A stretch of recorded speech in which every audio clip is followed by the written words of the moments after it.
Teorías sobre la vida y la muerte.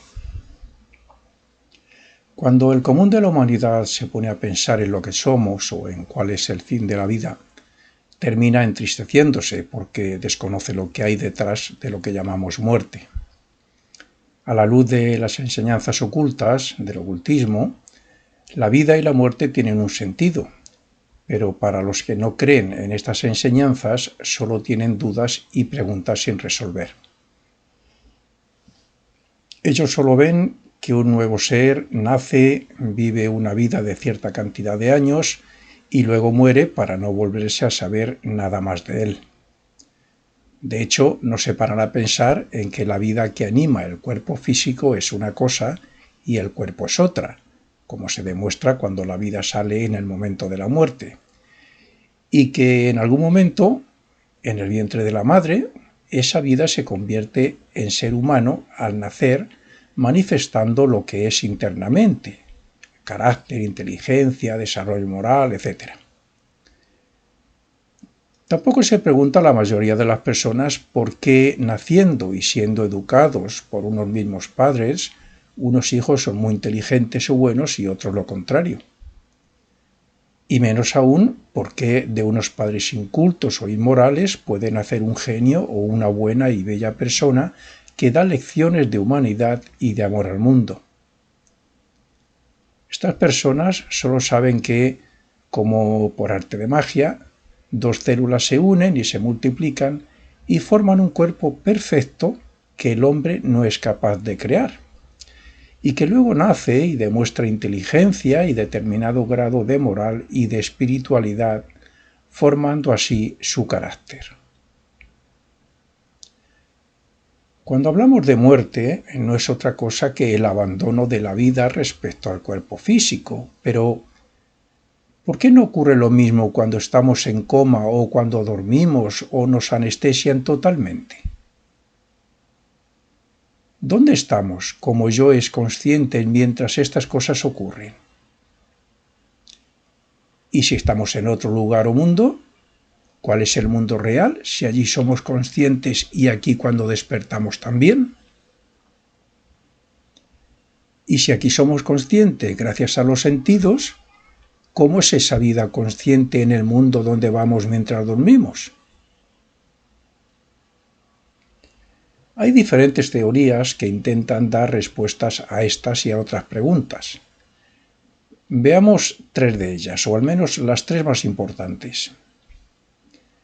Primera teoría. Esta es la más simple y a la vez menos razonada, puesto que las personas que piensan así solo dicen que el ser humano procede de la nada o es fruto de una combinación de células o de la casualidad, y que después de una vida casual y de incertidumbre, pues la persona muere y vuelve a la nada. Evidentemente, quien piensa así no se para a pensar que esa vida, además del cuerpo físico que se forma, esa vida tiene que tener un origen, puesto que no la creamos nosotros. Es más, la propia formación del cuerpo físico tiene que estar dirigida por alguna entidad muy inteligente, porque si no fuera así, los cuerpos no serían tan perfectos como son, sino que serían un caos de materia orgánica y no un ser humano. La mente no es el cerebro, puesto que el cerebro está compuesto de materia física, como cualquier otra parte del cuerpo. Por tanto, estas personas tampoco explican lo que es la mente y cómo afecta o funciona sobre el cuerpo físico. De la nada no puede proceder nada, porque no existe nada en ella. Está demostrado que más allá de la materia hay infinidad de clases de materia y energías que no percibimos, y si hay esas diferentes clases de materia que no vemos, ¿por qué no puede haber seres compuestos de esa materia y mucho más inteligentes que nosotros que sean la causa de todas estas dudas? La combinación de células, moléculas y átomos hasta formar el cuerpo físico no puede hacerse sola, porque demuestra inteligencia. Y lógicamente, deberá basarse en algún patrón o molde. Y si procedemos de la nada o de algo que llamamos casualidad, ¿qué hace que unos nazcan ricos, perfectos y con buena salud y otros lo contrario? ¿Quién hace que eso sea así? ¿Quién manipula la genética para que los hijos hereden su parecido físico y otras muchas cosas? Esto ya debería hacer pensar a quienes tienen esta teoría que nuestro origen tiene que ser inteligente, porque una cosa es el cuerpo físico, otra la inteligencia, otra la vida, otra los deseos, etc. Y todo eso se encuentra en ese cuerpo físico, que llamamos ser humano, sin ser nada de ello materia física. ¿Y cómo se han introducido y cómo se relacionan con el cuerpo físico si no son cosas físicas? ¿Y por qué en unos seres humanos hay más desarrollo intelectual y espiritual que en otros, si todos venimos de la nada o de algo casual? Si en la nada no existe nada y no es inteligente, ¿quién o qué hace todo esto? En la muerte solo puede ser destruido el cuerpo porque está compuesto de materia de este mundo. Luego entonces, ¿qué ocurre o dónde está la inteligencia, la memoria, los deseos o la propia vida? Todas esas cosas no forman parte del cuerpo físico, sino que se relacionan con él, y si ese cuerpo físico tiene inteligencia, vida, desarrollo moral y espiritual, será por algo. Por tanto, ¿cuál es el fin de la vida? Si la muerte es la nada, no puede ser la meta de la vida, sino que después de la muerte tiene que haber algo más. Cuando nos reconocemos en nuestra conciencia como un yo que puede observar y controlar a la mente y a los deseos y al cuerpo físico, no podemos creer que seamos el cuerpo físico, sino que somos algo inmaterial, que está por encima de él y que tiene voluntad y consciencia. Es más, nosotros no podemos ser el cuerpo físico porque está demostrado que los átomos, y por lo tanto la materia del cuerpo físico, cambia varias veces a lo largo de la vida. Si eso fuera así, nosotros deberíamos cambiar como yoes, con conciencia, inteligentes y con memoria. Sin embargo, es todo lo contrario. Nosotros recordamos hechos de la infancia y formamos hábitos desde niño. Como podemos ver, esta teoría, que bien podríamos calificar de más absurda que las demás, o la más absurda, no tiene respuestas a las preguntas clásicas de quiénes somos, de dónde venimos o qué ocurre después de la muerte.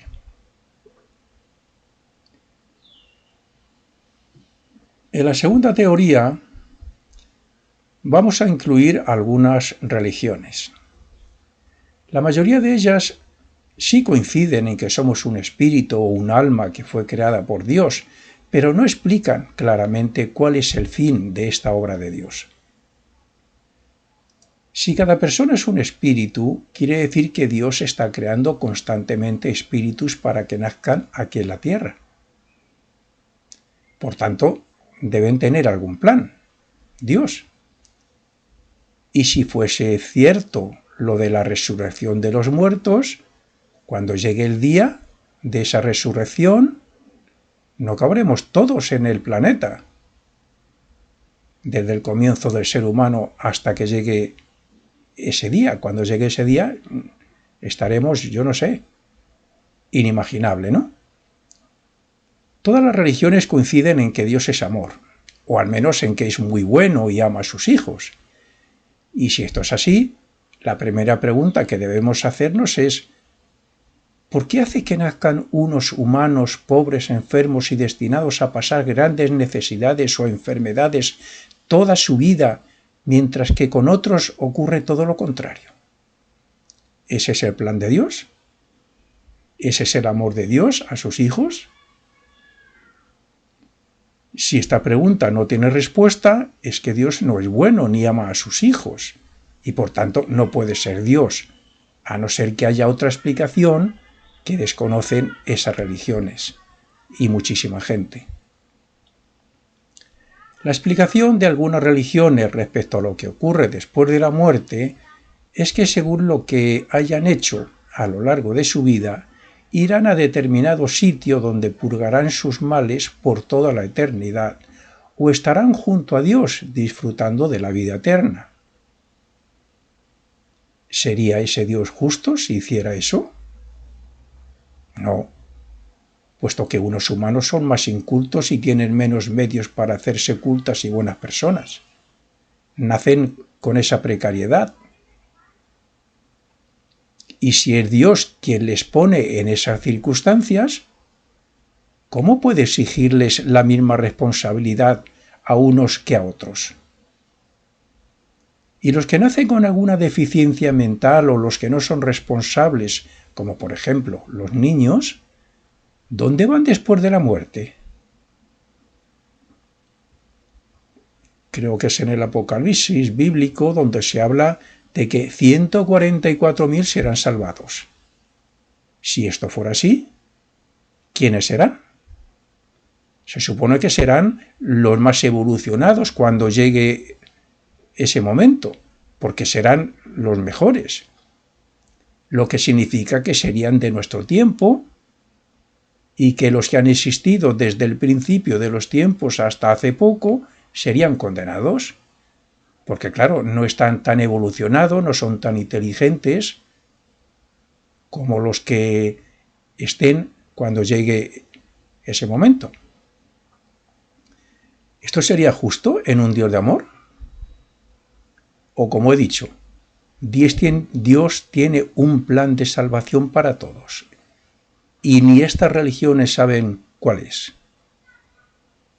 Si nosotros, tan imperfectos aún, hacemos lo imposible y tenemos planes para salvarnos a nosotros mismos en cualquier catástrofe, ¿no lo va a tener Dios siendo omnipotente y omnisciente, como dicen las religiones?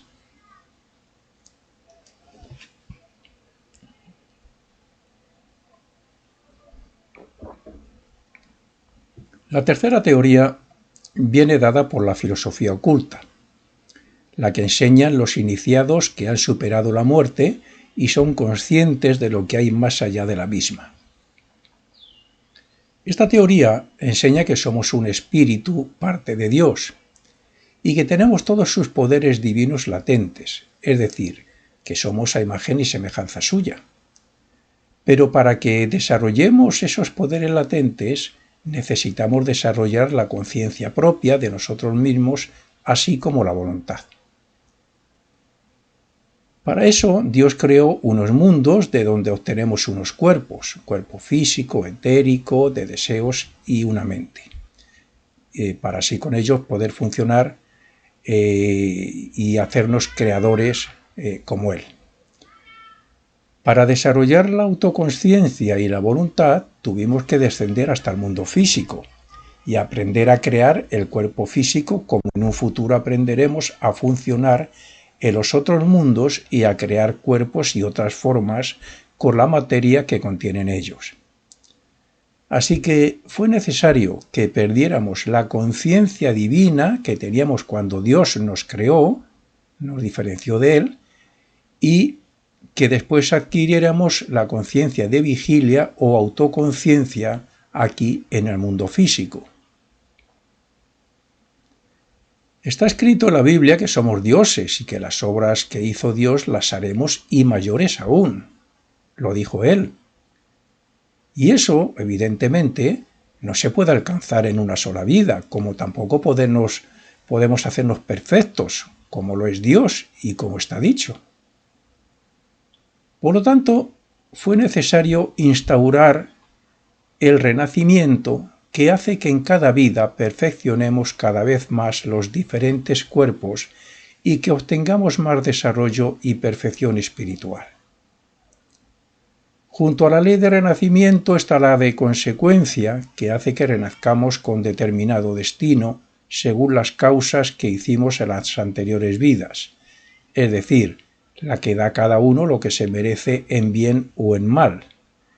De ahí que cada uno de nosotros tenga un destino diferente. Como podemos ver, toda la naturaleza evoluciona, de los animales prehistóricos a los de hoy, del hombre salvaje al actual, de descubrir la rueda o el fuego a manejar y cambiar la genética, o de ser sumamente egoístas a tener hoy miles de ONGs, asociaciones y fundaciones que ayudan a los necesitados. De acuerdo con esto, el ser humano no va a ser menos, y como consecuencia nos vamos superando en cada vida respecto a lo moral, lo intelectual y lo espiritual. Es decir, nos vamos haciendo un poco más perfectos en cada renacimiento. Y de acuerdo con esto, algún día dejaremos de renacer en cuerpo físico, o sea, venceremos a la muerte.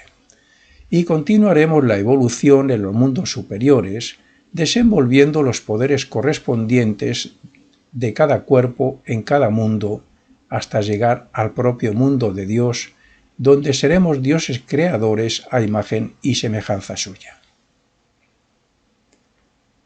Esta teoría enseña que por las noches salimos del cuerpo físico para ir al mundo de deseos para restaurar y revitalizar los diferentes cuerpos, consiguiendo que cada mañana despertemos descansados. Explica que al salir del cuerpo físico perdemos la conciencia de vigilia, pero que allí somos conscientes y podemos estar con nuestros seres queridos que fallecieron. Explica que después de la muerte del cuerpo físico pasamos por el llamado purgatorio para sentir en nosotros mismos el mal que hicimos a otros, y que eso queda grabado en la conciencia como algo que no se debe hacer. Explica que después pasamos al cielo, donde revivimos y sentimos el bien que hicimos y la felicidad que sentimos aquí, para que quede grabado como el impulso que nos inclinará a hacer el bien en futuras vidas. Enseña que después de un descanso, como hacemos aquí por las noches, sentimos la necesidad de renacer para adquirir nuevas experiencias y nuevos conocimientos que nos hagan progresar y desarrollar otro poco más el espíritu. Y explica que, como espíritus inmortales que somos, todos nos salvaremos según el plan de Dios. Hay una ley de ciclos que hace que haya noches y días, años, estaciones anuales y otros muchos tanto a nivel microcósmico como macrocósmico. Por tanto, nosotros no vamos a ser menos y solo vamos a renacer una sola vida. Así que con el renacimiento, la ley de consecuencia, el purgatorio y el cielo después de la vida, los que hacen son ellos, todo eso, los que hacen que el espíritu desarrolle esos poderes y se convierta en un Dios creador a imagen y semejanza de su Padre. Aun siendo la última herramienta adquirida por el espíritu para acelerar su evolución, la mente es la más necesaria actualmente porque nos permite discernir, gobernar los diferentes cuerpos con tal de perfeccionarlos y extraer su quinta esencia y la quinta esencia de las experiencias. Por lo tanto, yo invito a los interesados a discernir estas teorías y hacerlo con una mente abierta para luego actuar en consecuencia de acuerdo con la teoría que se admita como más válida.